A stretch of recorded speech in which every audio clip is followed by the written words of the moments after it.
bring you a word that is going to bless your life, inspire you, and put you in alignment with God twice as much. Now, the Bible talks about Job in the Bible, how that he was the richest man in the East. The Bible spoke about how prosperous Job was. But the time came that the enemy took interest in Job and began to bargain with God of the faithfulness of Job. And according to the devil, Satan, he took interest in Job because he felt that it was in his abundance of the things he possesses that made him a lover of God, or that made him a faithful man to his God. Now, I needed to understand that prior to this period, Satan had already done a background check, which we might call a survey on Job, to check the things that causes him to prosper the way he prospers, and found out it was just the blessings of God that adds no sorrow to it. And so Satan said, okay, if I attack the things that God has given to him, I have attacked the man to be against his God. And so the attack of Satan on Job was for two missions. Number one, to make him deny God, and then number three, to make him curse God. Number two, to curse God. Now, the Bible reveals the attack of Satan, the category of Satan that afflicted Job in that state. Satan goes to God, tell God about Job, and began to negotiate on Job. And then he finally found out that Job was not just a man after God's own heart. Now, the thing is that Leviathan, the flying serpent, Leviathan, the twisted serpent, Leviathan, the king of pride, the king of the children of pride, is actually the serpent assigned in the book of Job to torment Job. Now, remember that according to the law of Moses, anytime a thief was exposed and caught, the thief was meant to restore a double fold of what they had stolen. So the Bible says that the attack came on Job, and number one, the attack came on his animals first. How that his animals, just when animals got bent. And another thing that talks about his attack was that his children all died.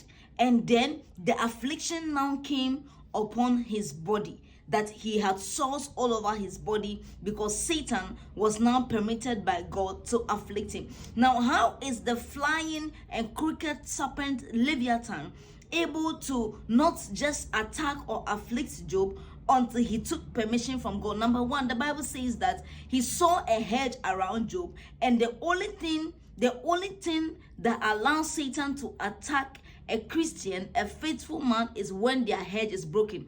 It is when the hedge is broken that the serpent bites. And so the serpent can be around and not able to bite because you keep your hedge intact. Now, I believe that Job's animals or cattle and sheep or whatever he had was attacked because the Bible said that Job always did a sacrifice in a way to seek God's forgiveness for his children, should in case they had sinned against God. So I want to say that Job was a man of altars. Job was a man who knew how to do sacrifices. And so the attack on his serpent was to disconnect him from communing or making sacrifices to God. Job was being attacked. The Bible said that his friends came to him and they began to complain. And Job lamented and cursed the day he was actually born. Now, that is not the catch. Twice as much is the catch. That after all that Job, I know that Christians are so interested in the recovery and the restoration of Job's predicament, but the process that Job went through was, number one, he didn't curse God. He actually cursed the day he was born, but he didn't curse God. He maintained his faithfulness. And the Bible said when his friends came to him, God used Job's friends to restore him back. Number one, the Bible said when his friends had spoken ill about the Bible says that number one, he prayed for them. Number two, they went and brought offerings for him. Number three, they brought offering of gold to him. And then that was the beginning of Job's restoration.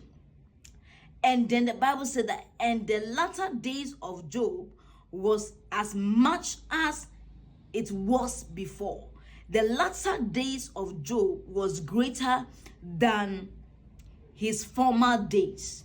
I need you to understand that twice as much. There's always a restoration when there is a loss. There is always a restoration when a man stands faithful to his God. There is always a recovery when a man understands his faithfulness to God. Now I need you to understand that twice as much, God is going to give you double for your trouble and even triple for your trouble. However, for your shame, you shall have double. I want to believe that there was a shame that came upon Job to be the richest man in the East and finally a poor man all of a sudden. Satan will touch the things he thinks when he can touch the God in your life. Kadila Baya.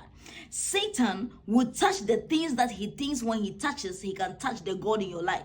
How? Because if you are materialistic, if Satan attacks your mammon, attacks the things that you deem precious, he is going to touch your heart.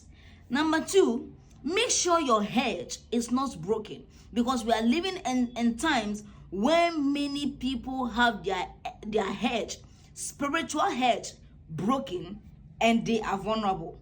Be sober, be vigilant, for your adversary is like a roaring lion, roaming about, seeking whom he may devour. But I need to understand that there's twice as much, double as the enemy stole. As he is caught, according to the law of Moses, he will restore. For the story of Job, it brings us hope, it brings us restoration, it brings us the faithfulness of God, and how that Satan will not have the last and the final say. God bless you.